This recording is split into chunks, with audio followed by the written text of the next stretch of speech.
नमस्कार, मीडिया नई सुबह में आपका स्वागत है। मैं हूं हमीर सिंह और आप तो जानते हैं भारत के कोने कोने में घूमते रहते हैं, ऐसे लोगों की तलाश करते हैं जो समाज के लिए कुछ करते हैं। इसी तलाश में हम आप पहुंचे वार्ड नंबर 8 में, जो कि हमारे साथ बातचीत करने के लिए खास मेहमान है शिक्षा सिंह चौहान। तो मैम, आपका स्वागत है। मैं जानना चाहूँगा, आपने राजनीति और सामाजिक जीवन की शुरुआत कब की, कैसे की, कहाँ से की, कौन प्रेरणा स्रोत है आपके? ये मैंने अभी कुछ ही टाइम से शुरू किया है। डॉक्टर तो मैं 2012 से मैं प्रैक्टिस कर रही हूँ और पहले मैं गुरु तेग बहादुर हॉस्पिटल शादरा में थी।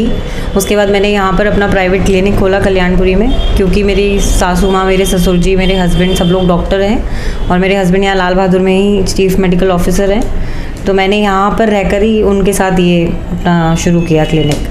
डॉक्टर शिक्षा मैम, आप वैसे तो सामाजिक काम कर ही रही हैं, लेकिन आपको राजनीति में आने की क्या संभावना लगी? क्यों आप राजनीति में आए?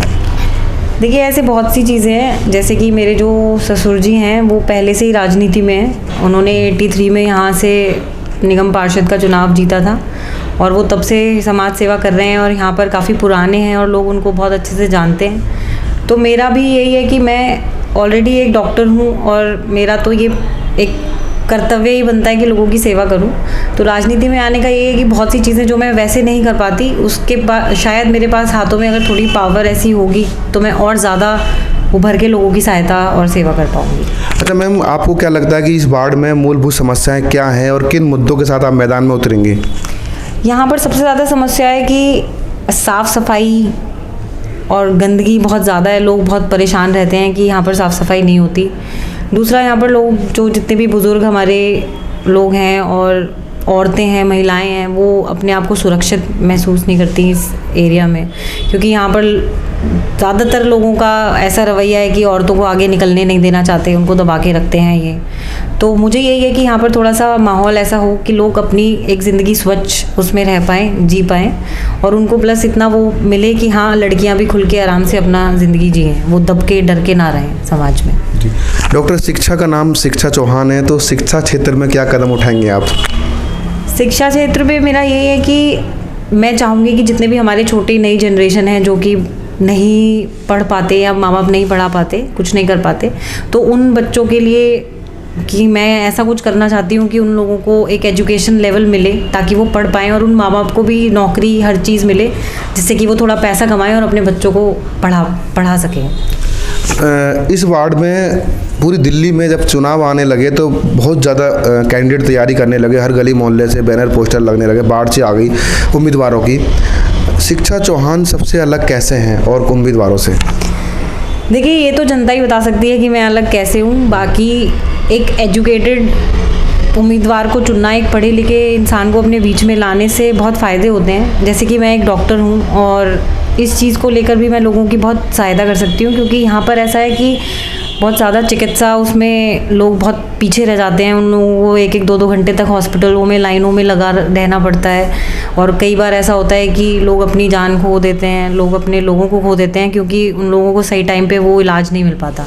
तो जैसे कि मैंने आपको बताया कि मैं एक मेडिकल परिवार से हूँ, मेरे हस्बैंड भी डॉक्टर हैं, मेरी सासू माँ भी डॉक्टर हैं, तो मैं लोगों को बहुत हेल्प कर सकती हूँ इस चीज़ को लेके कि हाँ, मेरे हाथ में जितना है कि मैं दवाइयाँ और टाइम टू टाइम उनको ट्रीटमेंट देती हूँ। यहाँ पर हम लोग कैंप लगाते हैं, उसके ज़रिए भी जिन लोगों को दवाइयाँ नहीं मिल पाती, जिन लोगों के टेस्ट नहीं हो पाते, हमारा जैसे यहाँ पे पैथोलॉजी लैब है, हम लोग कई लोगों की, गरीब लोगों की फ्री में भी ऐसी सेवा करते हैं कि उनके टेस्ट वगैरह फ्री में करवा देते हैं जिनको ज़रूरत होती है।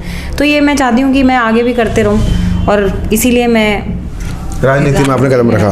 तो डॉक्टर शिक्षा सिंह की चौहान जी का जो लोकप्रियता का राज है वो इसलिए भी है क्योंकि वो कैंप वगैरह भी लगाती रहती हैं, लोगों की हेल्थ में भी मदद करती रहती हैं, यही मान के चलें? जी, कैंप तो मैं करीबन 2 साल से यहाँ पर कल्याणपुरी में लगाती हूँ, पर यही है कि अब लोगों को इतनी जानकारी नहीं मिल पाती शायद, तो अब मैंने शुरू किया है कि मैं जगह जगह जाके लोगों के बीच में उन लोगों की समस्याएं जान रही हूँ और किस जगह पे कहाँ बहुत ज़्यादा बीमारियाँ हैं, कौन सी बीमारी से लोग परेशान हैं, उसके अकॉर्डिंग फिर उनको इलाज करवाना और उनको दवाइयाँ उपलब्ध करवाना, यही मेरी कोशिश है। अच्छा मैम, अगर इस वार्ड में आपको लोग चुन के निगम पार्षद बना भी देते हैं तो 3 बड़े काम कौन से करना चाहेंगे सबसे पहले? देखिए, सबसे पहले तो मेन मेरा ये है कि यहाँ की साफ़ सफाई बहुत ज़्यादा ज़रूरी है, क्योंकि यहाँ पर बहुत ज़्यादा गंदगी है, जिसकी वजह से और नई नई बीमारियाँ उत्पन्न होती हैं और जो हमारे छोटे छोटे बच्चे हैं उन लोगों में इतनी ज़्यादा दिक्कतें आती हैं कि लोग काफ़ी परेशान हैं इस चीज़ को लेकर। सबसे पहला कदम मेरा यही है कि यहाँ पर एक अच्छा साफ सफा माहौल मिले लोगों को। दूसरा, जो हमारी जो लड़कियां हैं, जो नई उम्र की जनरेशन है हमारी लड़कियों में, उनको सुरक्षित यहाँ पर महसूस नहीं होता, वो अपने घर के बाहर भी खड़ी नहीं हो पाती। जैसा कि मैंने यहाँ पर डोर टू डोर कैंपेनिंग की और मुझे औरतों ने ये चीज़ सबसे आगे रखी कि हमारी लड़कियां बाहर नहीं घूम पाती। तो मैं चाहती हूँ कि उस चीज़ पर भी मैं थोड़ा सा ध्यान दूँ। मैं क्या मतलब, जो भी कोई यहाँ पर आए, सबसे पहले इन सब चीज़ों पे गौर करनी ज़रूरी है। तीसरा, जैसे कि हमने, अब मैं मेडिकल फील्ड से हूँ, तो तीसरा मेरा वही है कि लोगों को बीमारियों से और टाइम टू टाइम ये हॉस्पिटलों में उनकी जांचें और ये सब जिस चीज़ से परेशान होते हैं, डॉक्टर्स नहीं देख पाते या उनको अटेंड नहीं कर पाते या उनको दवाइयाँ नहीं मिल पाती, तो ये सब चीज़ें सुधारना बहुत ज़रूरी है। मैम, जो लोग आपको देख रहे हैं, आप उनसे क्या अपील करना चाहेंगे, क्या मैसेज देना चाहेंगे उनको आप? मैं उनको यही अपील करूँगी कि आप जिसको भी अपने बीच में चुनते हैं वो सोच समझकर देखकर चुनिए, क्योंकि चुनाव के टाइम पे सब लोग बोलते हैं, ऐसा लोग मुझे भी बोलते हैं कि ये तो बस चुनाव के लिए कर रहे हैं ऐसा।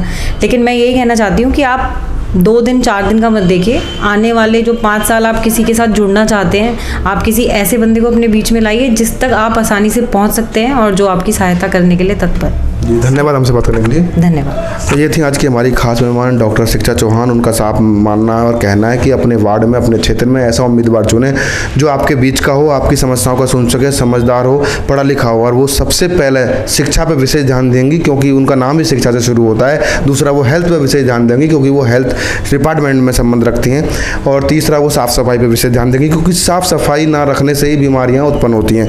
तो उनका साफ कहना है 3 मुद्दों पर वो विशेष ध्यान देंगे और बाकी जो क्षेत्र की समस्याएं उनको वो निपटाने की पूरी कोशिश करेंगे अगर जनता का साथ मिलता है। मैं हमवीर सिंह, मेरे सहयोगी देव गोस्वामी के साथ किसी खास मुद्दे पर दोबारा से बात करेंगे। दिल्ली, नई सुबह।